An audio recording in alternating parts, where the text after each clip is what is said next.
নমস্কার। গরমে কেমন আছেন সবাই? যদিও কালবৈশাখীর দয়ায় ততটা গরম এখনো পড়েনি, কিন্তু আম কিন্তু খুব শিগগিরই চলে আসবে।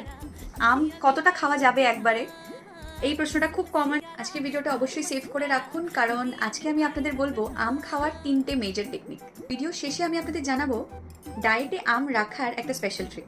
প্রথমে বলি আমকে কেন ভিলেন গ্রুপে রাখা হয়েছে। তার কারণ আম খেলে আপনার গ্লুকোজের স্পাইক বেশি আসতে পারে। দ্বিতীয়ত, আমে প্রচুর ক্যালোরি আছে। যারা ওয়েট লস জার্নিতে আছেন এবং যাদের ডায়াবেটিস রয়েছে তাদের ক্ষেত্রে আমের কোয়ান্টিটিটা কিন্তু খুব ইম্পর্টেন্ট।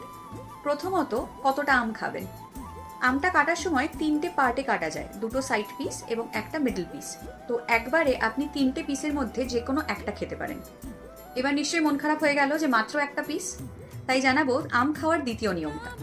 আমটা যখনই খাচ্ছেন সেটাকে ছোট ছোট টুকরো করে নিয়ে খান, আর সেটা একটা ছোট্ট ডেজার্ট বলে নিয়ে খান, যাতে মনে হয় যে না, আমি এক বাটি আম খেয়েছি।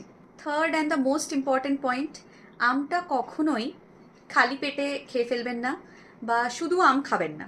সেটাকে সবসময় কোনো একটা প্রোটিন দিয়ে কোট করে খান।